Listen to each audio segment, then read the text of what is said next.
ഏറ്റവും ഫിയറിലാണ് ഇപ്പൊ ഇവിടെ ഇരിക്കുന്നതും എല്ലാ ഇന്റർവ്യൂസിലും ഇരിക്കുന്നതും ഒരു കാര്യം പറയുന്നത്. കാരണം ഇതിന്റെ പരിണതി എന്ന് പറയുന്നത് ഭയങ്കര കുഴപ്പം പിടിച്ചൊരു ഏരിയ. ചാനൽസിന്റെ അപ്പുറത്തേക്ക് ആളുകൾ എടുത്തിട്ട് കട്ട് ചെയ്യുന്നുണ്ട്. വീട്ടിൽ നിന്ന് ഇറങ്ങുമ്പോഴത്തേക്ക് എന്തോ നമ്മുടെ പോലെ വീട്ടുകാർ പറഞ്ഞത് സൂക്ഷിക്കണമെന്ന് പറയുന്നത്. അതെ അതെ തംബ്നെയിൽസ് വരുമ്പോ തന്നെ അത് ഓപ്പൺ ചെയ്ത് ഒന്നും ഉണ്ടാവില്ല. അന്ന് ആ പറഞ്ഞ ആ കാലം തൊട്ട് ഇന്ന് ശരിക്കും രാഷ്ട്രപതിയുടെ മുമ്പിൽ പോയി നിന്നത് വരെ എന്താ മനസ്സിൽ തോന്നിയിട്ടുണ്ടായിരുന്നു? കോമഡി ആയിട്ട് എനിക്ക് തോന്നിയിട്ടുണ്ട്.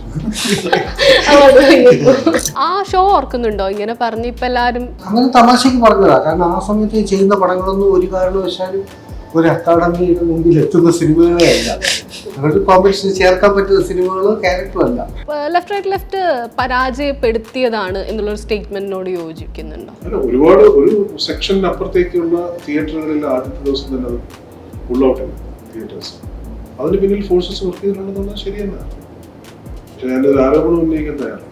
ചേട്ടൻ തന്നെ പറഞ്ഞു റിഫ്ലക്ഷൻസ് ഉണ്ടാവാം, അല്ലെങ്കിൽ പ്രേക്ഷകൻ അത് എങ്ങനെ വേണമെങ്കിലും വായിച്ചെടുക്കാം എന്നുള്ളത്. പക്ഷെ നമ്മളൊരു ക്യാരക്ടർ എഴുതുമ്പോൾ പുറത്ത് നിൽക്കുന്ന അല്ലെങ്കിൽ നമ്മൾ കണ്ടുപരിചയമുള്ള ആളുകളുടെ ട്രേറ്റ് നമ്മൾ എഴുതി വരുന്നതിൽ വരുമ്പോൾ നമുക്കൊരു സിമിലാരിറ്റി ഫീൽ ചെയ്യില്ലേ? അങ്ങനെ ആ സമയത്ത് ഉണ്ടായിരുന്നു റൈറ്റിംഗ് പ്രോസസ്. ഒരുപാട് സിനിമകൾ അങ്ങനെ പറയാൻ പറ്റും. ഒരുപാട് സിനിമകൾ നമ്മുടെ ഹിസ്റ്ററിയിൽ പറയാൻ പറ്റും. ആർട്ട് റിഫ്ലക്ട് ചെയ്യുമ്പോൾ അതിന് ഒരുപാട് സാധനങ്ങൾ ഒപ്പേണ്ടി വരും. രാഷ്ട്രീയ ശക്തികൾ നിരുത്തരവാദപരമാവുകയോ അല്ലെങ്കിൽ തെറ്റായ വഴിയിൽ ശ്രമിക്കുകയോ അല്ലെങ്കിൽ തെറ്റാണെന്ന് അരാഷ്ട്രീയ ശക്തിക്ക് തോന്നുകയോ ചെയ്യുമ്പോൾ അരാഷ്ട്രീയ ശക്തിക്ക് ഭ്രാന്ത് വരും. ആ ഭ്രാന്താണ് വട്ട്. എമ്പുരാൻ എഴുതുന്ന സമയത്തോ തുടങ്ങിയപ്പോഴോ അതൊരു ലൂസിഫറിനേക്കാൾ വലിയൊരു റെസ്പോൺസിബിലിറ്റി ആയിട്ട് നിന്നിരുന്നു ഈ കഴിഞ്ഞ വർഷങ്ങളിൽ അത്രയും? അല്ലാതെ നമ്മൾ ഈ സിനിമ കൊണ്ട് ഇത്രയും പേരെ ഞാനൊരു ഫുൾ ഹൗസ് തിയേറ്ററിൽ നിന്ന് സിനിമ കാണണമെന്ന് ആഗ്രഹിക്കുന്നതാണ്. ഞാനൊരു പ്രേക്ഷകനായിട്ടാണ് എഴുതുന്നത്. അവിടെ ചില സമയത്ത് നമുക്ക് തെറ്റും, ചില സമയത്ത് നമുക്ക് വിജയിക്കും. ഇത് രണ്ടും നമ്മുടെ കയ്യിലുള്ള കാര്യങ്ങളാണ്. നമ്മൾ ആത്മാർത്ഥമായിട്ട് ചെയ്യുന്ന കാര്യം ചെയ്യണം. ഹായ്, ഇന്ന് നമ്മളോടൊപ്പം ഉള്ളത് ഇന്ദ്രൻസ്, മുരളി ഗോപി ആൻഡ് ലിയോണ ലിഷോയ്. വെൽക്കം. കനകരാജ്യമാണ് പുതിയ വിശേഷം. ഇതിൻ്റെ പോസ്റ്റേഴ്സൊക്കെ മുമ്പ് കണ്ടപ്പോൾ ലിയോണയും മുരളിച്ചേട്ടനും കൂടെ ഉള്ള ഒരു ഫാമിലി, അതേപോലെ ഇന്ദ്രൻ ചേട്ടനും ജോളി ചേച്ചിയും ഉള്ളൊരു ഫാമിലി പിക്കുകളാണ് കണ്ടിട്ടുണ്ടായിരുന്നു. അപ്പോൾ എന്താണ് ഈ ഒരു സിനിമ? ഇതൊരു സാധാരണക്കാരൻ്റെ ജീവിതം, യാഥാർത്ഥ്യങ്ങൾ, അത് കൊണ്ടുണ്ടാകുന്ന പ്രശ്നങ്ങൾ, ഇതൊക്കെയാണ്. ഇതൊരു സ്ലൈസ് ഓഫ് ലൈഫ് എന്ന് പറയാം. ഇന്ദ്രൻ ചേട്ടൻ്റെ കഥാപാത്രം സെക്യൂരിറ്റി ആയിട്ടാണ് വരുന്നത്. അപ്പോൾ ഇത്തവണ എങ്ങനെയാ കഥാപാത്രം? എത്തരത്തിലാണ്? ഒരു കുടുംബം, അത് പോറ്റാനൊരു പണി ചെയ്യും. നമുക്ക് ട്രെയിലർ കേൾക്കുമ്പോൾ ഒരു മിലിറ്ററി ആഗ്രഹമുള്ള ഒരാളായിട്ടൊക്കെ തോന്നും. അപ്പോൾ കൂടുതൽ എന്തൊക്കെയാണ് ഈ സെക്യൂരിറ്റീൻ്റെ ഒരു രീതികളും? അത് വ്യക്തമായിട്ടും ഡയറക്റ്റ് ഒക്കെ അറിയും. അതെ.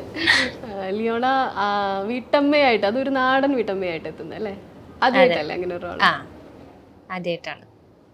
തീരെ എന്താ പറയാ, നമ്മൾ കുറേ കണ്ടിട്ടുള്ളൊരു വീട്ടമ്മയാണ്. മേ ബി നമ്മുടെ അമ്മമാരും ആ ഒരു ജനറേഷനിലും ഇപ്പോഴും ഉണ്ടാവും. പക്ഷെ വീടാണ് അവരുടെ ലോകം. അതിനപ്പുറത്തേക്ക് വീടിൻ്റെ ഉള്ളിൽ ഉള്ള സന്തോഷം, അതിന് വേണ്ടിയിട്ട് എന്ത് വേണമെങ്കിലും ചെയ്യും. ആ ഒരു ഭയങ്കര കമ്മിറ്റഡ് ടു ഫാമിലി. അതിൽ സ്വന്തം കാര്യം അല്ല, ഫാമിലിയുടെ ഒരു ഉത്തരവാദിത്വം ഏറ്റെടുക്കുക. പക്ഷെ at the same time very innocent somewhere. പക്ഷെ ബോൾഡാണ്. She stays true to herself. അതൊക്കെയുണ്ട്. പക്ഷെ എന്നാലും കുറച്ച് പൊട്ടത്തരുണ്ട്. അങ്ങനത്തെ ഒരു ക്യാരക്ടർ. മുരളിച്ചേട്ടൻ്റെ ഞാനിതുപോലെ ചെയ്തിട്ടുള്ള ക്യാരക്ടേഴ്സിന് ഡിഫറെൻ്റ് ആണ് ഈ ക്യാരക്ടർ. ഇൻ ദ സെൻസ് അതൊരു വൾണറബിൾ ആയിട്ടുള്ളൊരു കഥാപാത്രമാണ്. ഒരുപാട് പ്രാരാബ്ധമുള്ള ഒരു മനുഷ്യൻ. അയാളുടെ ആ പ്രാരാബ്ധത്തിലൂടെ ചെയ്യുന്ന, അത് കാരണം ചെയ്യുന്ന കാര്യങ്ങളിലേക്ക് പോകുന്നൊരു സിനിമയാണ്. സത്യത്തിൽ ഈ കഥാപാത്രങ്ങളെ കുറിച്ച് സംസാരിക്കേണ്ടതിന്റെ ക്രിയേറ്റേഴ്സാണ്. അതിനെക്കുറിച്ച് സംസാരിക്കുന്നത് നല്ലതല്ല. പിന്നെ അത് അതിന്റെ രസം കൊല്ലിയുമാണ് അങ്ങനെ സംസാരിക്കുന്നത്.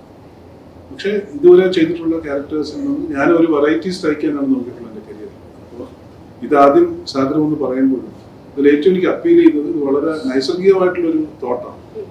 ഇതൊരു വളരെ ഓർഗാനിക് ആയിട്ടുള്ള ലൈഫിനെ കാണിക്കുന്ന ഒരു സിനിമ. ആ നിലയ്ക്ക് ഈ സിനിമ എനിക്കിഷ്ടപ്പെട്ട സിനിമയാണ്. ഞാനിത് സിനിമയായിട്ട് കണ്ടപ്പോഴും എനിക്ക് പ്രേക്ഷകൻ എന്ന നിലയിൽ ഇതൊരു നല്ല സിനിമയാണെന്ന് എനിക്ക് ഒരു പ്രേക്ഷകൻ എന്നുള്ള നിലയിൽ ഉറപ്പിച്ച് പറയാൻ സാധിക്കും. റിയൽ സ്റ്റോറി ബേസ്ഡ് ആയിട്ടുള്ള ഒരു കഥയാണ്. ഞാൻ എൻ്റെ സിനിമ ആയതുകൊണ്ട് അത് നല്ലതാണെന്ന് പറയുന്നതാണ്, ഞാൻ കണ്ടതുകൊണ്ട്. റിയൽ സ്റ്റോറി ആയി ഇപ്പോൾ ഇതിൽ നമ്മൾ ഇപ്പം അഡാപ്റ്റേഷൻസ് ഉണ്ടാവും, അല്ലാത്തത് റിയൽ ആയിട്ട് തന്നെ അതേപോലെ തന്നെ കാണിക്കുന്ന അങ്ങനെയാണോ വരുന്നത്? ഇത് റിയലിസ്റ്റിക് ആയിട്ടുള്ളൊരു പ്രതലമാണ് സിനിമയ്ക്കുള്ളത്. അപ്പോൾ മുരളിച്ചേട്ടൻ്റെ ആദ്യത്തെ രസികൻ ഞങ്ങളൊക്കെ അന്ന് കുട്ടിയാകുമ്പോൾ തിയേറ്ററിൽ പോയി കണ്ട ഒരു ഓർമ്മയാണ് കാളഭാസ്കറിനെ ധവള കുത്തുന്നു എന്ന് പറയുന്ന ആലറി വിളിക്കുന്ന സീനൊക്കെ. ഫസ്റ്റ് മൂവിയിൽ തന്നെ സ്ക്രിപ്റ്റ് ചെയ്തു, അഭിനയിച്ചു, അന്ന് പാട്ടുപാടി. ആ സമയത്ത് നമ്മുടെ സ്ക്രിപ്റ്റിൽ നമ്മൾ തന്നെ ഇൻട്രൊഡ്യൂസ് ചെയ്യുന്ന ഒരു കഥാപാത്രമാകുമ്പോൾ അത്തരത്തിലൊരു വില്ലനെ എടുക്കാമെന്ന് തീരുമാനിക്കണം എങ്ങനെയായിരുന്നു? ഞാനന്ന് ആ സിനിമയിൽ അഭിനയിക്കണമെന്ന് തീരുമാനിച്ചതല്ല. അപ്പോൾ സാധാരണ ഒരു ഡെബ്യൂവിന് ഒരാൾ സെലക്ട് ചെയ്യുക എന്ന് പറയുന്നത് എൻ്റെ സ്വഭാവ ഗുണമുണ്ട്. നല്ലവനെ റെപ്രസെന്റ് ചെയ്യാനായിരിക്കും ഒരാൾ ശ്രമിക്കുന്നത്. ഈ ക്യാരക്ടർ വന്നപ്പോൾ രാജോസ് എന്നോട് പറഞ്ഞു, ഇത് ക്യാരക്ടർ എങ്ങനെയുണ്ട് ചെയ്യാൻ. എനിക്ക് വളരെ ഇൻട്രസ്റ്റിംഗ് ആയിട്ട് വന്നൊരു തോട്ടാണ്. ഭയങ്കര അഗ്ലി ആയിട്ടുള്ളൊരു ക്യാരക്ടർ കാളഭാസ്കരൻ. അപ്പോൾ അതിൽ ഡെബ്യൂ ചെയ്യുക എന്ന് പറയുന്നത് ചലഞ്ചായിട്ട് എനിക്ക് രസമുള്ളൊരു കാര്യമായിരുന്നു. അങ്ങനെ ഒരു ക്യാരക്ടർ ചെയ്യാം.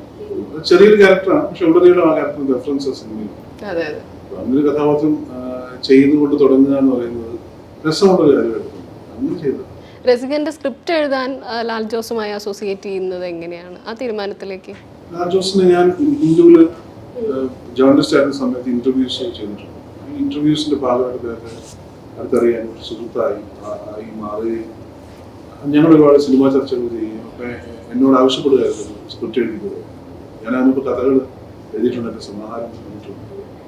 അപ്പോൾ അങ്ങനെ സംസാരിച്ച് ഞങ്ങളൊരു ഒരുപാട് സബ്ജക്ട്സ് സംസാരിച്ചു. അങ്ങനെ ഒരു ഇത് വന്നതാണ്. അതിൽ മമ്മൂട്ടി മോഹൻലാൽ ഫൈറ്റ് സീനൊക്കെ സ്ക്രിപ്റ്റിൻ്റെ ഒരു ഫൈറ്റ് സോങ്, ഒരു ഫാൻ ഫൈറ്റ് സോങ് എന്നുള്ളതൊക്കെ സ്ക്രിപ്റ്റിംഗ് ടൈമിൽ തന്നെ പ്ലാൻ ചെയ്തായിരുന്നു. അത് അത്രയും ആ ഒരു കുട്ടിക്കാലത്തൊരു ഇൻട്രസ്റ്റിംഗ്, നമ്മളതിൻ്റെ ഒരു ഭാഗം പിടിച്ച് പാടും, അല്ലെങ്കിൽ നമ്മളെ സുഹൃത്തുക്കൾ വേറൊരു സൈഡ് പിടിക്കും. ആ ഒരു സാമൂഹിക പ്രതിഭാസമാണല്ലോ ഈ എല്ലാ കാലത്തും മോഹൻലാൽ മമ്മൂട്ടി ഫാൻ ഫൈറ്റ്.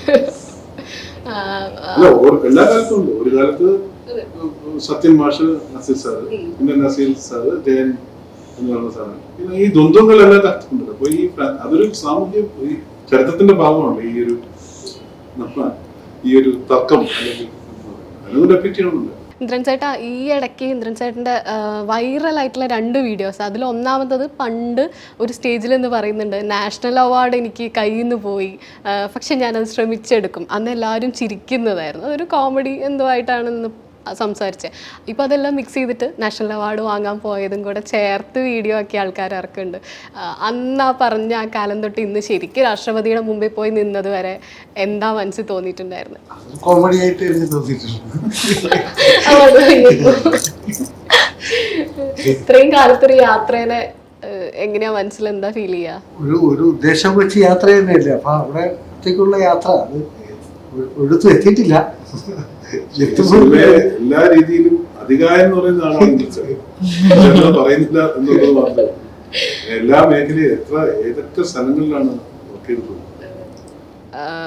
എന്നാലും എത്രയോ വർഷങ്ങളായിട്ട്, പക്ഷെ എന്നാലും നമ്മൾ അന്ന് ആ ഷോ ഓർക്കുന്നുണ്ടോ? ഇങ്ങനെ പറഞ്ഞ് ഇപ്പൊ എല്ലാരും യൂട്യൂബിൽ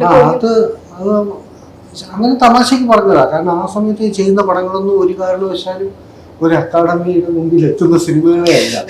അവരുടെ കോമ്പറ്റീഷന് ചേർക്കാൻ പറ്റുന്ന സിനിമകളോ ക്യാരക്ടറും അല്ല. അപ്പൊ അത് അന്ന് ഞാൻ ചെയ്തുകൊണ്ടിരിക്കുന്ന കാഴ്ചക്കാർക്കും അറിയാം. അതുകൊണ്ടാണ് അന്ന് അത് പറഞ്ഞപ്പോൾ ഒരു ചിരിച്ചത്.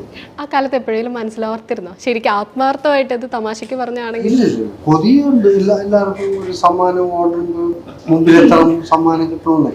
അങ്ങനെ അത് വേണം. അത് അങ്ങനെയുള്ളൊരു ശ്രമമൊന്നും ഉണ്ടായിട്ടില്ല. പിന്നെ എങ്ങനെയൊക്കെ നമ്മൾ അതിനോട് ചെന്ന് പെടുന്നു എന്നുള്ളത്. അങ്ങനെയുള്ള നല്ല കൂട്ടുകാരെ കൂടെ ചേർന്ന് പോകുമ്പോഴത്തേക്ക് സംഭവിക്കുന്നതാണ്.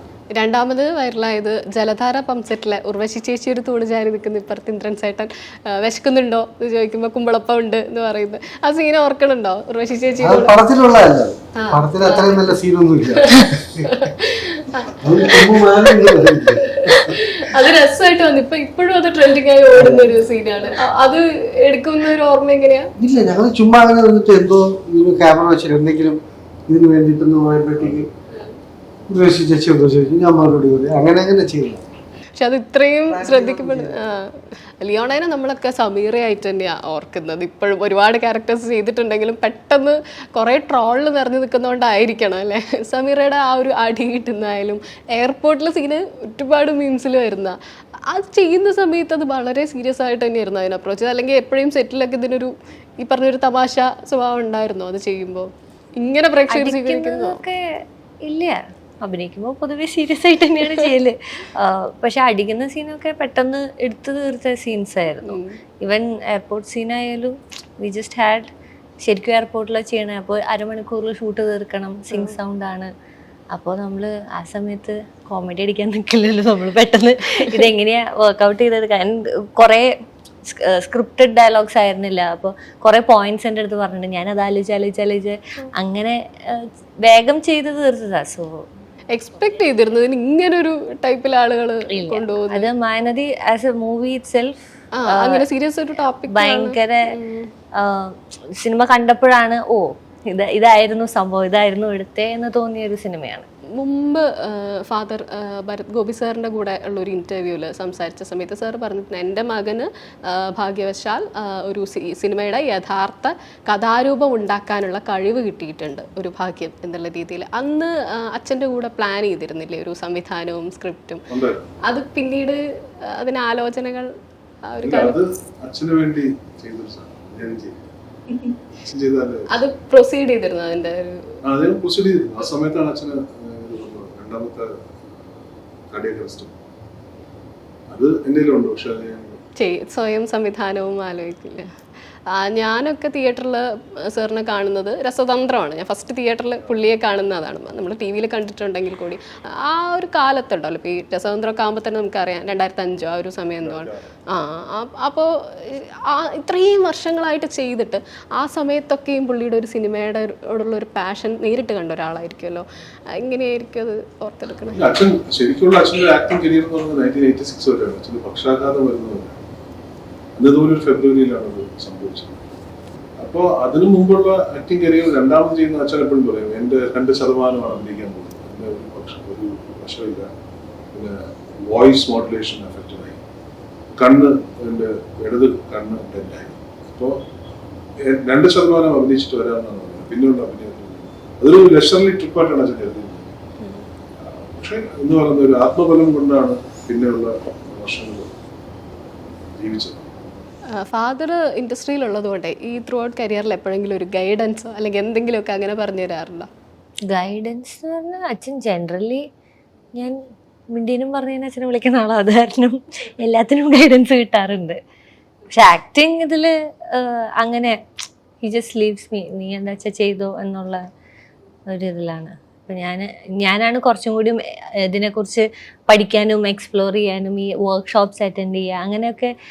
എനിക്കത് ഭയങ്കര ക്യൂരിയോസിറ്റി ഉള്ളൊരു കാര്യമാണ്, എനിക്കത് ഭയങ്കര ഇൻട്രസ്റ്റ് ഉള്ള കാര്യമാണ്. അപ്പോൾ അത് വന്നിട്ട് അച്ഛൻ്റെ അടുത്ത് ഡിസ്കസ് ചെയ്യാൻ എനിക്ക് ഭയങ്കര ഇഷ്ടമാണ്. അപ്പം അച്ഛന് ഇങ്ങനെയൊക്കെ ഉണ്ട്, അച്ഛനറിയോ എന്നുള്ളത് അച്ഛൻ്റെ അടുത്ത് ചോദിക്കുന്ന ആ പരിപാടിയാണ് ഞങ്ങൾ കൂടുതൽ അങ്ങോട്ടും പഠിപ്പിച്ചു കൊടുക്കുന്നത്. പഠിപ്പിക്കില്ല, just discussing what I explored. അത് എനിക്കിഷ്ടമുള്ള ഒരു പരിപാടിയാണ്. സാജൻ ജോസഫ് ആലുക്കാടെ ഫാദർ ആയിട്ടുള്ളതാ പെട്ടെന്ന് ഓർമ്മ വരുന്നൊരു ഇതെന്ന് പറയുന്നത് കസ്തൂരിമാനിലെ. ആ സമയത്തൊക്കെ അച്ഛൻ്റെ ഷൂട്ടിംഗ് ഒക്കെ കാണാൻ പോയിരുന്നു തൃശ്ശൂർ. അത് വീടിൻ്റെ അടുത്ത് തന്നെയായിരുന്നു, പക്ഷെ ഞങ്ങൾ പോയില്ല. പുറത്ത് വരെ പോയിട്ട് ഐ റിമെമ്പർ ഭയങ്കര തിരക്ക് എന്ന് പറഞ്ഞിട്ട് കുറേ ആൾക്കാരുണ്ട്, നമുക്ക് പറ്റില്ല എന്ന് പറഞ്ഞിട്ട് ഞാനൊന്നും തിരിച്ചു വന്നു. ആ സമയത്തെ ഒരു അല്ലാതെ രീതിയിൽ എന്തെങ്കിലും എക്സ്പോഷർ ഉണ്ടായിരുന്നു? ഇപ്പം കൊളീഗ്സ് ആയിട്ടായാലും ഇൻഡസ്ട്രിയിലേക്ക് വരുമ്പോ നമുക്കൊരു ഭയം കുറയില്ലേ? ഒന്നും ഉണ്ടായില്ല. അപ്പൊ അതുകൊണ്ട് ആ ഒരു ഫ്രഷർ വന്ന പോലെ തന്നെയുള്ള ഒരു ഫീൽ തന്നെയാണ്. ഫ്രഷർ വന്ന എല്ലാ പ്രശ്നങ്ങളും ഉണ്ടായിരുന്നു, എല്ലാ നെർവസ്നെസ്സും എല്ലാം ഉണ്ടായിരുന്നു. ഇൻട്രൻസ് ആയിട്ട് ഒരുപാട് വർഷങ്ങളായിട്ട് വർക്ക് ചെയ്യുമ്പോഴേ ഇപ്പം തിലകൻ ചേട്ടൻ, ജനാർദ്ദനൻ ചേട്ടൻ പോലെ നിങ്ങൾ കോമ്പിനേഷനിൽ എത്രയോ കോമഡീസ് 80s 90s ഉണ്ടായിട്ടുണ്ട്. അത് കഴിഞ്ഞ് ഇപ്പൊ പുതിയ ആളുകളുടെ കൂടെ വർക്ക് ചെയ്യുകയാണ്. ഇപ്പം നസ്ലൻ അടക്കമുള്ളവരുടെ കൂടെ കോമ്പിനേഷൻസ് ചെയ്യുകയാണ്, തമാശകൾ ഉണ്ടാകുന്നുണ്ട്, സീരിയസ് സിറ്റുവേഷൻസ് ഉണ്ട്. എന്താ തോന്നിയിട്ടുള്ള ഈ ഓരോ കാലത്തുള്ളവരുടെ കൂടെ വ്യത്യാസങ്ങൾ ജോലി ചെയ്യുന്നതിന്? അത് ഓരോ സിനിമയ്ക്കും ഓരോ സംവിധായകനുണ്ട്. അന്നുണ്ടായിരുന്നവരല്ല പിന്നെ വരും. അവരുടെ ചിന്തയ്ക്കനുസരിച്ചാണ് അവരൊരു സിനിമ ഉണ്ടാക്കുന്നത്. അപ്പോൾ നമുക്ക് ചെന്നിട്ട് അതിൻ്റെ മൊത്തത്തിൻ്റെ അതിൻ്റെ കൈകാര്യം ചെയ്യാനൊന്നുമില്ല. നമ്മുടെ ക്യാരക്ടർ പറഞ്ഞു തരും, അത് അവരുടെ രീതി അനുസരിച്ച് പാകപ്പെട്ടു പോകാൻ പരമാവധി ശ്രമിക്കുന്നതിനപ്പുറത്തേക്ക് സിനിമയുടെ ശരിക്കുള്ള മാറ്റത്തിന് വേണ്ടി നമ്മളൊന്നും ചെയ്തിട്ടില്ല. ചെയ്യാൻ പറ്റത്തില്ല. അതൊരു നിഷേധമാണ്. ഡയറക്റ്റ് അനുസരിക്കാൻ മാത്രമേ ഉള്ളൂ. അന്നും ഇന്നും അതുപോലെ തന്നെ അങ്ങനെ പാടുള്ളൂ. അതങ്ങനെയാണ്. മിസ് ചെയ്യാറുണ്ടോ ഈ പറഞ്ഞ ആളുകളെയൊക്കെ? ഒരുപാട് നിങ്ങളുടെ പഴയ സീനുകളൊക്കെ കാണുമ്പോൾ അതിൽ പലരും ഇല്ല ഇപ്പം. അല്ല, എനിക്ക് തോന്നുന്നു ഞാൻ ഒരുവിധം പാകപ്പെട്ട് എൻ്റെ നേരത്തെ പറഞ്ഞ രീതികളിൽ നിന്ന് പാകപ്പെട്ട് വന്നത് അത്രയും വലിയ ആർട്ടിസ്റ്റുകളുടെ കൂടെ സഹകരിച്ചു വന്നതുകൊണ്ട് തന്നെയാണ്. ഇപ്പം ഗോപി സാറിൻ്റെ കൂടെ ആയാലും തിലകൻ സാറിൻ്റെ കൂടെ ജഗതിച്ചേട്ടൻ്റെ കൂടെ അങ്ങനെ പ്രത്യേക രീതിയിൽ അവരുടെ താളമൊക്കെ നമുക്കൊരിക്കലും പെട്ടെന്ന് ഒരാൾക്ക് ചെന്ന് നിൽക്കാനോ ഇനി അറിയാവുന്നതാണെങ്കിൽ പോലും അവരുടെ കൂടെ നിന്ന് അങ്ങനെ പെട്ടെന്ന് ഒരു ഉൾവലിയിലുണ്ടാവും, ഒരു പേടിയൊക്കെ ഉണ്ടാവും. അപ്പം എന്നാൽ അവരാരും ഉപദ്രവിക്കുന്നുണ്ട്, ഭയങ്കരമായിട്ട് ചേർത്ത് പിടിച്ച് അവരുടെ താളത്തിൽ കൊണ്ടുപോവുകയൊക്കെ ചെയ്യുന്നവരാണ്. അപ്പം എനിക്ക് ആ ഒരു ശിക്ഷണമൊക്കെ തന്നെ ആയിരിക്കും പിന്നീട് ഈ പറഞ്ഞ കണക്ക് എൻ്റെ ഉടലങ്ങനെ വളർന്ന് കിട്ടിയില്ലെങ്കിലും മനസ്സിലൊരു കരുത്ത് തന്നത് അവരൊക്കെ തന്നെയായിരിക്കും. ജഗതി ചേട്ടനൊക്കെ സ്പോട്ടിൽ കോമഡി ഇംപ്രവൈസ് ചെയ്യാറുണ്ട്, അല്ലെങ്കിൽ അതുവരെ പറയാത്ത കാര്യങ്ങൾ പെട്ടെന്ന് ഷൂട്ടിൽ വരാറുണ്ട് എന്ന് പറഞ്ഞു. അപ്പോൾ അതിനനുസരിച്ചൊക്കെ പെട്ടെന്നുള്ള മാറ്റങ്ങൾക്കനുസരിച്ച് അഡാപ്റ്റ് ആവുന്നതൊക്കെ എങ്ങനെയാണ് ഒരു ഓർമ്മ? അല്ല, അവർക്ക് എങ്ങനെ മാറാൻ കഴിയുന്നു എന്നുള്ളത് തന്നെയാണ്. അപ്പോൾ ഒരു മനസ്സുകൊണ്ടുള്ള ഒരു പൊരുത്തമൊക്കെയാണ്. പെട്ടെന്ന് എന്തെങ്കിലും പറഞ്ഞാൽ അതിനെന്തെങ്കിലും മറുപടി കിട്ടുക എന്നുള്ളത് അവരോട് ചേർന്ന് നിൽക്കുന്നതുകൊണ്ട് വരുന്ന മാറ്റമാണ്. അല്ലാതെ അവരും അങ്ങനെ കാടുകയൊന്നും ചെയ്യുകയൊന്നുമില്ല. നേരത്തെ മറ്റേ ക്യാമറാമാൻ ചെയ്യുന്ന ഫ്രെയിമും ഡയറക്റ്റ് ഉദ്ദേശിക്കുന്ന വരച്ചിടുന്ന ഒരു വരയും അതിന് അവിടെയൊക്കെ നിന്നിട്ടൊരു കുഞ്ഞു കാര്യങ്ങളൊക്കെ അവർ ചെയ്യുന്നത്. അത് അവരുടെ അനുഭവത്തോടെ അപ്പോൾ നമുക്ക് അറിയാൻ പറ്റുമെന്നായിരുന്നു. എപ്പോഴും പറയുന്ന ചെഗ്വേര റോയ് ഞങ്ങൾക്ക് ആർക്കും ഒരിക്കലും മറക്കാൻ പറ്റാത്തതാണ്. എനിക്കൊക്കെ ചെഗ്വേര റോയോട് എന്താ പറയുക, ഒരു ആരാധനയോ എന്തോ അത്രയും ഇഷ്ടം തോന്നിയിട്ടുണ്ട്. പൊളിറ്റിക്കലിയൊക്കെ ചില അഭിപ്രായ വ്യത്യാസങ്ങളും ആ സിനിമയോട് ഉണ്ടായിട്ടുണ്ട്. പക്ഷേ ചെഗ്വേര റോയ് എന്നും മനസ്സിലുള്ളൊരു ക്യാരക്ടറാണ്. അന്നയുമായിട്ടുള്ള പ്രണയം പലപ്പോഴും നമ്മൾ കൊതിക്കുന്ന ഒരു തരം പ്രണയമായിട്ടുണ്ട്. അന്നയും റോയിൻ്റെയും അതുപോലെ സൗഹൃദങ്ങളായാലും വട്ടുജയനെ പോലും അയാൾ ട്രീറ്റ് ചെയ്യുന്ന ഒരു ഇതാണെങ്കിലും സ്വന്തം എഴുത്തിൽ വന്നതുകൊണ്ടേ ആ ക്യാരക്ടറിനെ ബിൽഡ് ചെയ്യാനും അയാളുടെ ഫീച്ചേഴ്സും അയാളുടെ ആ ഒരു അംഗവൈകല്യത്തിൻ്റെ കാര്യങ്ങളും ഇതൊക്കെ ഡെവലപ്പ് ചെയ്തും അത് ചെയ്തെടുക്കാനും എളുപ്പമായിരുന്നു. ഒന്നും എളുപ്പമല്ല. നമ്മള് ഇതൊന്നും കൺസീവ് ചെയ്യുന്നതും എളുപ്പമല്ല, അത് ചെയ്യാൻ തീരുമാനിക്കുന്നതും എളുപ്പമുള്ളതാണ്. ഞാൻ എഴുതിയ സ്ക്രിപ്റ്റ്സിൽ ഞാൻ ഒരിക്കലും ഇന്ന ക്യാരക്ടർ ചെയ്യണമെന്ന് ഡയറക്ടർ പറയാതെ തീരുമാനിച്ചിട്ടുണ്ട്. അങ്ങനെ തീരുമാനിച്ചിട്ടുള്ളൊരു ക്യാരക്ടറാണ് ചെഗ്വേര. കാരണം അതില് എനിക്ക് ചെയ്യണമെന്ന് തോന്നിയ അതിൽ കുറെ ഫേസസ് ഉണ്ട്. അത് പറഞ്ഞ് ചെയ്യിപ്പിക്കുന്നതിനേക്കാളും ചെയ്യുന്നതായിരിക്കും നല്ലതെന്ന് തോന്നിയത്. ഒരുപാട് പേരുടെ ഞാൻ കണ്ടിട്ടുള്ള വായിച്ചിട്ടുള്ള ഒരുപാട് പേരുടെ മേളനമുള്ള കഥാപാത്ര സൃഷ്ടിയാണ്. അപ്പൊ അത് കൺവിൻസ് ചെയ്തെടുക്കുന്നതിനേക്കാൾ നല്ലത് ചെയ്യുന്നതായിരിക്കും തോന്നി. അത് ഇഷ്ടപ്പെടുന്നു എന്ന് പറയുന്നതിൽ സന്തോഷം. ലെഫ്റ്റ് പരാജയപ്പെടുത്തിയതാണ് എന്നുള്ളൊരു സ്റ്റേറ്റ്മെന്റിനോട് യോജിക്കുന്നുണ്ടോ? അല്ല, ഒരുപാട് ഒരു സെക്ഷന് അപ്പുറത്തേക്കുള്ള തിയേറ്ററുകളിൽ ആദ്യത്തെ ദിവസം തന്നെ അത് ഫുൾ ഔട്ട് ചെയ്യും തിയേറ്റേഴ്സ്. അതിന് പിന്നിൽ ഫോഴ്സസ് വർക്ക് ചെയ്തിട്ടുണ്ടെന്നുള്ളത് ശരിയല്ല. പക്ഷെ അതിൻ്റെ ഒരു ആരോപണം ഉന്നയിക്കാൻ തയ്യാറാണ്. കൈതേരി സഹദേവനാണല്ലോ അന്നും ഏറ്റവും കൂടുതൽ കത്തി നിൽക്കുന്ന ചർച്ചയായിട്ടുള്ളൊരു കാര്യം എന്ന് പറയുന്നത്. നമ്മൾ ചേട്ടൻ തന്നെ പറഞ്ഞു റിഫ്ലക്ഷൻസ് ഉണ്ടാവാം, അല്ലെങ്കിൽ പ്രേക്ഷകൻ അതെങ്ങനെ വേണമെങ്കിലും വായിച്ചെടുക്കാം എന്നുള്ളത്. പക്ഷെ നമ്മളൊരു ക്യാരക്ടർ എഴുതുമ്പോൾ പുറത്ത് നിൽക്കുന്ന അല്ലെങ്കിൽ നമ്മൾ കണ്ടുപരിചയമുള്ള ആളുകളുടെ ട്രേറ്റ് നമ്മൾ എഴുതി വരുന്നതിൽ വരുമ്പോൾ നമുക്കൊരു സിമിലാരിറ്റി ഫീൽ ചെയ്യില്ലേ? അങ്ങനെ ആ സമയത്ത് ഉണ്ടായിരുന്നു റൈറ്റിംഗ് പ്രോസസ്സിൽ? ഒരുപാട് സിനിമകൾക്ക് സിമിലാരിറ്റീസ് ഫീൽ ചെയ്തിട്ടുണ്ട്. സിമിലാരിറ്റീസ് ഫീൽ ചെയ്യുമ്പോഴാണ് സിനിമ റിലേറ്റ് ചെയ്യുന്നത്. സിമിലാരിറ്റീസ് ഫീൽ ചെയ്യണമെന്ന് നമ്മൾ നിർബന്ധം പിടിക്കാറില്ല. പക്ഷെ സിമിലാരിറ്റീസ് ഫീൽ ചെയ്ത് എന്നർത്ഥം സിമിലാരിറ്റീസ് ഉള്ള ആളുകളാണ് അർത്ഥം നോക്കേണ്ടത്. അതിന്റെ സിമിലാരിറ്റി ഫീൽ ചെയ്ത് എന്തുകൊണ്ടാണെന്നാണ് ചോദിക്കുന്നത്. അത് നാടകത്തിന്റെയും സിനിമയുടെയും ധർമ്മമാണ്. സിമിലാരിറ്റീസ് വെച്ച് തന്നെയാണ് കളിക്കുന്നത്. ഇപ്പോൾ ലോകത്തിലെ ഏറ്റവും വലിയ ക്ലാസിക്കായ ഗ്രേറ്റ് ഡിക്റ്റേറ്റർ എന്നുള്ള സിനിമ സിമിലാരിറ്റീസ് വെച്ച് കളിച്ചിട്ടുള്ള സിനിമ. ഒരുപാട് സിനിമകൾ അങ്ങനെ പറയാനുണ്ട്. ഒരുപാട് സിനിമകൾ നമ്മുടെ ഹിസ്റ്ററിയിൽ പറയാനുണ്ട്. ആർട്ട് റിഫ്ലക്ട് ചെയ്യുമ്പോൾ അതിന് ഒരുപാട് സാധനങ്ങൾ ഒപ്പേണ്ടി വരും. ഒപ്പുന്നത് ഇന്നാരെയാണോ മറ്റേ ആളെയാണോ എന്ന് പറയേണ്ട ഉത്തരവാദിത്വം അതിന്റെ റൈറ്ററിനോ അതിന്റെ ഡയറക്ടറിനോ ഇല്ല. അത് ജനങ്ങൾ അത് കണ്ടെത്തിയിട്ടുണ്ടെങ്കിൽ ആ ജനങ്ങൾ അത് കണ്ടെത്തിയത് എന്തുകൊണ്ടാണെന്നാണ്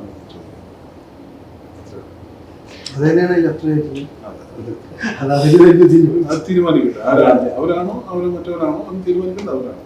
പ്രേക്ഷകനാണ് അതിനെ കുറിച്ച് പറയേണ്ട ആവശ്യം. ആടിൽ ചെയ്യുമ്പോഴും ഇതുപോലെ ഒരു സംസാരം ഉണ്ടായിട്ടുണ്ടായിരുന്നില്ലേ? ആട് ചെയ്യുമ്പോൾ ചിന്തിച്ചിരുന്നു, അല്ലെങ്കിൽ ഈ പറഞ്ഞ പോലെ ഡയറക്ടർ പറഞ്ഞത് ഞാൻ ചെയ്യാ എന്നുള്ളതല്ലാതെ സിമിലാരിറ്റി? അതേ ഉള്ളൂ. എല്ലാം ഓമയും കാണിച്ചു തരുമ്പോൾ പിന്നെ ചെയ്തിരുന്നു. ലെഫ്റ്റ് തന്നെ വട്ട് ജയനും രമ്യ നമ്പീശൻ ചെയ്ത അല്ലെങ്കിൽ സൈജു കുറുപ്പ് ചെയ്ത ക്യാരക്ടേഴ്സ് ഒക്കെ ഉള്ള ഒരു ലെയർ പോകുന്നുണ്ടല്ലോ ഇതിനൊപ്പം. ആ ലെയറും കൂടെ വർക്ക് ചെയ്യുമ്പം ഇത് സെറ്റ് ചെയ്തിട്ട് ആ ലെയർ പ്ലാൻ ചെയ്യുന്നത് പാരലലി ആയിരുന്നു ഇതിന്റെ ഒരു പ്ലാനിങ് വരുന്നത്, അതായത് ഈ കണക്ഷൻസ് ഒക്കെ ബിൽഡ് ചെയ്ത് വരുന്നതും. അത് ഒരു രാഷ്ട്രീയത്തിന്റെ ഒരു ലെയറാണ് ആ സിനിമയിൽ. അപ്പോൾ എന്ന് പറഞ്ഞാൽ വ്യക്തിപരമായി മാത്രം ഇന്റർ പേഴ്സണൽ പൊളിറ്റിക്സ് മാത്രമാണ് അവർ തമ്മിൽ, പേഴ്സണൽ പൊളിറ്റിക്സ്. ബാക്കിയുള്ളത് രാഷ്ട്രീയം, വേറെ രാഷ്ട്രീയം ഉണ്ട്. ഇവർ തമ്മിലുള്ള ഒരു പേഴ്സണൽ പൊളിറ്റിക്സ് ഉണ്ട്. ആ പേഴ്സണൽ പൊളിറ്റിക്സ് മാത്രമേ ഉള്ളൂ. അവർക്കൊരു സമൂഹ രാഷ്ട്രീയം എന്ന് പറയുന്ന സംഭവത്തിലൂടെ അവർ പോകുന്നില്ല, അല്ലെങ്കിൽ ഇലക്ട്രൽ പൊളിറ്റിക്സിന്റെ ലെയറിലോട്ടോ ബാക്കിയുള്ള രാഷ്ട്രീയങ്ങളിലോട്ടോ പോകുന്നില്ല. അപ്പം അവരുടെ കണ്ണിൽ ഇതൊരു അരാഷ്ട്രീയ ശക്തിയാണ്. ആ അരാഷ്ട്രീയ ശക്തിക്ക് ഭ്രാന്ത് പിടിച്ചാൽ എന്ത് സംഭവിക്കും എന്നുള്ളതാണ് ലക്ഷ്യം. രാഷ്ട്രീയ ശക്തികൾ നിരുത്തരവാദപരമാവുകയോ അല്ലെങ്കിൽ തെറ്റായ വഴിയിൽ സഞ്ചരിക്കുകയോ അല്ലെങ്കിൽ തെറ്റാണെന്ന് അരാഷ്ട്രീയ ശക്തിക്ക് തോന്നുകയോ ചെയ്യുമ്പോൾ അരാഷ്ട്രീയ ശക്തിക്ക് ഭ്രാന്ത് കിട്ടും. ആ ഭ്രാന്താണ് വട്ട്. അതിൽ സൈജു കുറുപ്പിന്റെ ക്യാരക്ടറോട് സിമിലർ ആയിട്ടുള്ള, അങ്ങനെയെന്ന് പറയാൻ പറ്റില്ല, പക്ഷെ ഈ പറഞ്ഞ കുറച്ച് മെയിൽ ഈഗോസും ഒരു പാർട്ട്ണർ എന്നുള്ള രീതിയിലൊക്കെയാണ് 7 സുന്ദര രാത്രികളിലെ ടൈസനെ ചെയ്തത് ഈ അടുത്ത കാലത്തിലെ.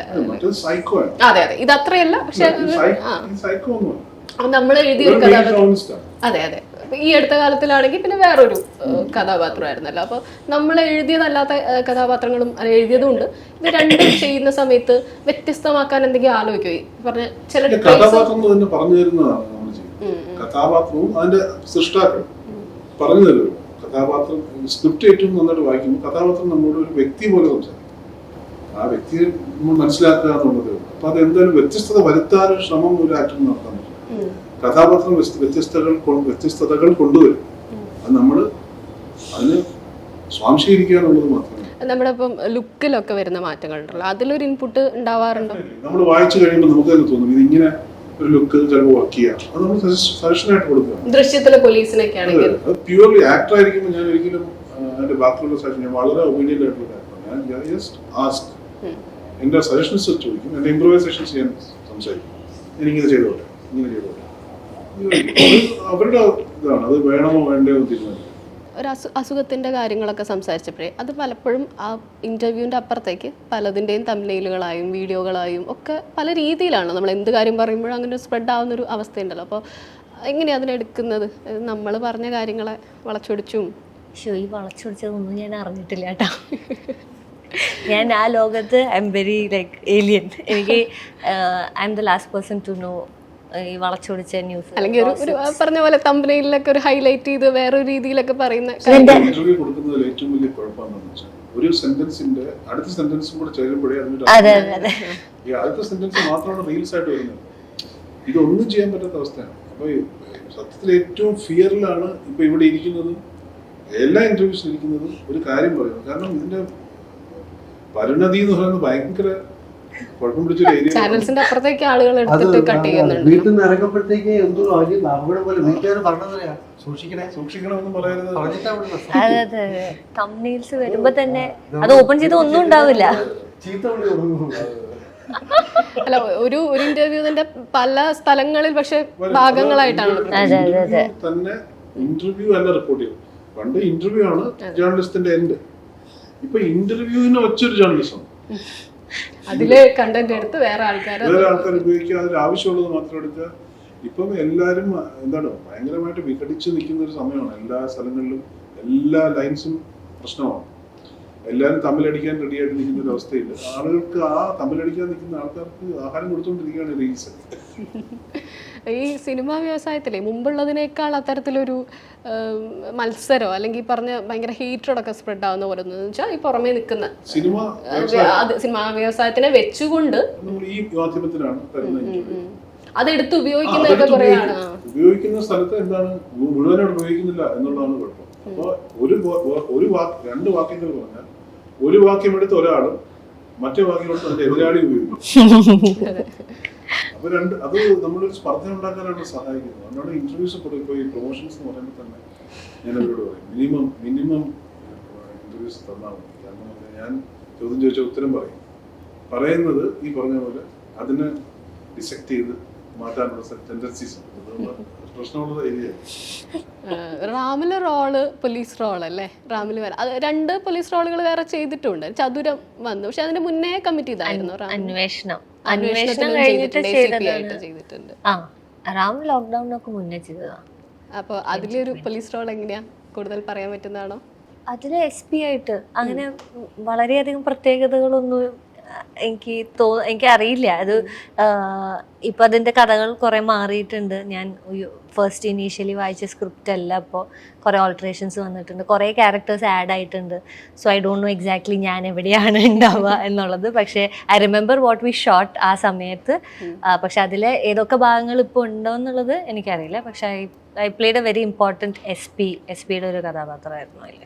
ചേട്ടാ ഇപ്പൊ എങ്ങനെയാ ക്യാരക്ടറൊക്കെ സെലക്ട് ചെയ്യുന്നത്? വരുന്ന കഥകളെല്ലാം കേട്ട് ആലോചിച്ചൊക്കെയാണോ? ഇഷ്ടം തോന്നുന്നു അവരോട് പോകും. പിന്നെ ഈ സാർ പറഞ്ഞതൊക്കെ എനിക്ക് ചെയ്യാനുള്ളത് എന്തെന്ന് അറിയാനുള്ള ഒരു ആഗ്രഹം കൊണ്ട് അത് വായിച്ചു പോകും. എല്ലാ കഥകളും വായിച്ച്. പിന്നെ എന്തെങ്കിലും ക്രൈറ്റീരിയ വെക്കാറുണ്ടോ? പുതിയ ആളുകളൊക്കെ കൂടുതൽ ചോദിക്കുക, അല്ലെങ്കിൽ അവരങ്ങ് വിശ്വസിച്ച് ചെയ്യാറാണോ പുതിയ സംവിധായകരെയും? അറിയാൻ പറ്റും. പ്രൊഡക്ഷൻ കൺട്രോളറുടെയോ പ്രൊഡ്യൂസറെയോ ഡയറക്ടറെയോ ഒക്കെ കാണുന്നത് പഴയ പരിചയം വെച്ച് നന്നാവാൻ സാധ്യതയുണ്ടോ എന്നൊക്കെ നമുക്ക് അറിയാൻ പറ്റും. അത്രേ ഉള്ളൂ ഒരു ഉദ്ദേശം. അല്ലാതെ അതിൽ കൂടുതലൊന്നും ചെയ്ത് നോക്കുന്നു. ലൂസിഫറിന്റെ ഒരു ഇത്രയും വലിയ സക്സസും ഇത്രയും വർഷങ്ങൾക്കപ്പുറം സംസാരിച്ചുകൊണ്ടിരിക്കുന്നുണ്ട്. എമ്പുരാൻ എഴുതുന്ന സമയത്തോ തുടങ്ങിയപ്പോഴോ അതൊരു ലൂസിഫറിനേക്കാൾ വലിയൊരു റെസ്പോൺസിബിലിറ്റി ആയിട്ട് നിന്നിരുന്നു ഈ കഴിഞ്ഞ വർഷങ്ങളിൽ അത്രയും? ലൂസിഫർ എഴുതുമ്പോഴേ അതിന് 3 പാർട്സ് അങ്ങനെയാണ് കൺസീവ് ചെയ്തത്. എന്തായാലും സെക്കൻഡ് പാർട്ടുണ്ട്, തേർഡ് പാർട്ട് ഉണ്ടാവും എന്നുള്ളത് മനസ്സിലുണ്ട്. അപ്പോൾ ലൂസിഫർ സക്സസ് ആയാൽ മാത്രമേ സെക്കൻഡ് പാർട്ട് ഉണ്ടാക്കാൻ പറ്റുമായിരുന്നു. കാരണം അതുപോലെ തന്നെ ഒരു പ്രൊഡക്ഷനാണ് കമ്മാര സംഭവത്തിനെ പറ്റി അതുപോലെ പറഞ്ഞിട്ടുണ്ട്. കമ്മാര സംഭവം സെക്കൻഡ് പാർട്ട് ഉണ്ടാക്കാൻ പറ്റില്ല. ഇപ്പോൾ അതിന് ഒരുപാട് പ്രശ്നങ്ങളുണ്ട്. ബിക്കോസ് അത് ഒരു ഫ്ലോപ്പായി കമേഴ്ഷ്യൽ. അപ്പം ലൂസിഫറിന് സെക്കൻഡ് പാർട്ട് ഉണ്ടായി. സെക്കൻഡ് പാർട്ടിനെ കുറിച്ച് പറയുമ്പോൾ സെക്കൻഡ് പാർട്ട് ഒരു സീക്വലാണ്. സെക്കൻഡ് പാർട്ട് എഴുത്ത് പക്ഷെ പിന്നീടല്ലേ? അതെ, ഇത് നമ്മള് ഫോം ചെയ്യുന്നതിന് മുമ്പിലാണെന്നാണ്. എഴുത്തപ്പോഴും ഇതിന് പോസിബിലിറ്റി ഉണ്ടോ എന്ന് അറിഞ്ഞിട്ടില്ലേ എഴുതാൻ. അപ്പൊ നമുക്ക് ഈ സെറ്റ് ചെയ്ത് വെച്ച് ഇത്രയും വലിയൊരു ഇതിൽ നമ്മൾ സെക്കൻഡ് എഴുതുമ്പോഴേ എപ്പോഴും പറയുമല്ലോ സെക്കൻഡ് സക്സസ് ആവുക എന്നുള്ളത് ഇൻഡസ്ട്രിയിൽ കുറച്ച് സംഭവിക്കുന്നതാണ്. അപ്പൊ ഇതൊക്കെ ബാധിക്കുന്നുണ്ടോ, അല്ലെ ഇതൊക്കെ മാറ്റി നിർത്തിയിട്ടാണ് നമ്മൾ എഴുതുന്നത്? ലൂസിഫറിൽ ഇൻട്രോ 2 ഇൻട്രോകൾ അബ്രാം ഖുറേഷിയുടെ ആയാലും 2 ഇൻട്രോയിലും വരുന്ന സമയത്ത് ആദ്യത് 2 ഇൻട്രോയിലും ഒരു അങ്ങനെ പറഞ്ഞ് ശീലമായി പോയി. ഈ 2 ഇൻട്രോ, ഫസ്റ്റ് ഇൻട്രോ ഗോവർദ്ധൻ പറയുന്നതാണല്ലോ, എന്നിട്ടാണല്ലോ. പക്ഷെ ഇപ്പൊ BGM ഒന്നും ഭയങ്കര ഹെവി ഒന്നും ഇട്ടിട്ടൊന്നും അല്ല ലാലേട്ടനെ പ്രസന്റ് ചെയ്യേണ്ട. രണ്ടാമത്തെ പിന്നെ നമുക്കറിയാം വേറെ രീതിയിൽ. അപ്പൊ ആ ഫസ്റ്റ് ഇൻട്രോ എങ്ങനെയാ ആദ്യമേ സെറ്റ് ചെയ്തിരുന്നു? ഇങ്ങനെ ഭയങ്കര നമ്മൾ ചില സിനിമയിലൊന്നും കാണുന്ന പോലെ വേണ്ട, അങ്ങനെ ഒരു മാസിലല്ല, ഇങ്ങനെ ഒരു കൊടുക്കാം. ഇതിനകത്ത് ഈ മാസ് ഗൂസ്ബംസ് ജനറേറ്റർ എന്ന് പറയുന്ന സാധനത്തിന് ഒരു അച്ചുണ്ട്. പൊതുവെ ഇങ്ങനെ വേണം ഇൻട്രൊഡ്യൂസ് ചെയ്യാൻ എന്നൊരു അച്ചുണ്ട്. അതായത് അത് നമ്മൾ അങ്ങനെ ഈ സ്ഥലത്ത് ആളുകളെ കൊണ്ട് ഇങ്ങനൊരു റിയാക്ഷൻ ഉണ്ടായിരിക്കണം എന്ന് വിചാരിച്ചിട്ടല്ലാതെയാണ് അത് നാച്ചുറലായിട്ട് വരുന്ന ഒരു ഹൈ മൂമെന്റ്സ് അതിന് അതുപോലെ റിസർവ് ചെയ്തിട്ടുണ്ടെന്നുള്ളത്. അല്ലാതെ നമ്മൾ ഈ സിനിമ കൊണ്ട് ഇത്രയും പേരെ കഴിക്കും. ഞാനൊരു ഫുൾ ഹൗസ് തിയേറ്ററിൽ നിന്ന് സിനിമ കാണണമെന്ന് ആഗ്രഹിക്കുന്ന ആളാണ്. ഞാനൊരു പ്രേക്ഷകനായിട്ടാണ് എഴുതുന്നത്. അവിടെ ചില സമയത്ത് നമുക്ക് തെറ്റും, ചില സമയത്ത് നമ്മൾ വിജയിക്കും. ഇത് രണ്ടും നമ്മുടെ കയ്യിലുള്ള കാര്യങ്ങളാണ്. നമ്മൾ ആത്മാർത്ഥമായിട്ട് ചെയ്യുന്ന കാര്യം ചെയ്യണം, ചെയ്തുകൊണ്ടിരിക്കണം എന്ന് മാത്രമേ ഞാൻ ചിന്തിക്കുക. ആത്മാർത്ഥത ഇല്ലാതെ ഞാൻ പേപ്പർ തൊട്ടിട്ടില്ല എന്ന് മാത്രമേ ഉള്ളൂ. അപ്പൊ അത് കാരണം ആളുകളായിട്ട് കണക്ട് ചെയ്യുന്ന മൊമെന്റ്സ് ഉണ്ടാവും, കണക്ട് ചെയ്യാത്ത മൊമെന്റ്സ് ഉണ്ടാവും. ഒരു ആപ്പൻസ്റ്റാൻസ് പരിസ്ഥിതികളനുസരിച്ച് അത് കണക്ട് ചെയ്യുമ്പോൾ കണക്ട് ചെയ്യുമ്പോൾ. കമാര സംഭവം തീർപ്പും ഒക്കെ ഇതുപോലെ സക്സസ് ആവാതിരിക്കുമ്പോൾ അതിനെ അനലൈസ് ചെയ്യുമോ? പിന്നെ അനലൈസ് സിനിമ നാടകം പോലെ, നാടകം അടുത്ത സ്റ്റേജിൽ, സിനിമയ്ക്ക് അടുത്തൊരു സ്റ്റേജിൽ, സിനിമയ്ക്ക് പിന്നെ നമ്മൾ അനലൈസ് ചെയ്തിട്ട് അതിലെന്ത് പറ്റി അല്ലെങ്കിൽ അല്ല, അത് ഇത് രണ്ടും എക്സ്പെരിമെന്റൽ പരീക്ഷണ സ്വഭാവമുള്ള സിനിമകളാണ് ആയിരുന്നു കമാര സംഭവം. ചിലപ്പോൾ ഹൈലി എക്സ്പെരിമെന്റൽ സിനിമ. അലഗറി എന്ന് പറയുന്ന രൂപകം എന്ന് പറയുന്ന ഒരു ജോണർ, അങ്ങനെ ട്രൈ ചെയ്യാത്തൊരു ജോണർ. അതായത് പറയുന്ന കഥയല്ല, പറയുന്ന കഥയ്ക്ക് പിന്നിലുള്ള അത് റെപ്രസെന്റ് ചെയ്യുന്ന ഫോഴ്സസിനെ കുറിച്ചുള്ള കഥയാണ് ആ സിനിമ. അപ്പൊ അതിന് കുറച്ചൊരു ഇൻട്രൊഡക്ഷൻ ആവശ്യമുള്ള സിനിമ. അതിപ്പോ ഓഫ് ലൈറ്റ് അത് കഴിഞ്ഞതിന് ശേഷം ഇപ്പൊ ആൾക്കാർ അതിനെ കുറിച്ച് അങ്ങനെ പറയുന്നുണ്ട്, മെസ്സേജസ് ഒക്കെ വരാം. അത് കമ്പാര സംഭവത്തിന് അങ്ങനെയാണ് സംഭവിച്ചത്. ഇതിനെക്കുറിച്ച് പിന്നെ നമ്മൾ അനലൈസ് ചെയ്തിട്ട് കാര്യമില്ല. കാരണം there is no scope for correction in that particular field. It is gone. Public space നാടകമാണെങ്കിൽ അടുത്ത സ്റ്റേജിൽ കറക്റ്റ് റെസ്പോൺസ് എന്തെല്ലാം കറക്ഷൻസ് ചെയ്യാമെന്ന് ആലോചിക്കും. അപ്പോൾ എല്ലാവിധ ആശംസകളും. Thank you so much.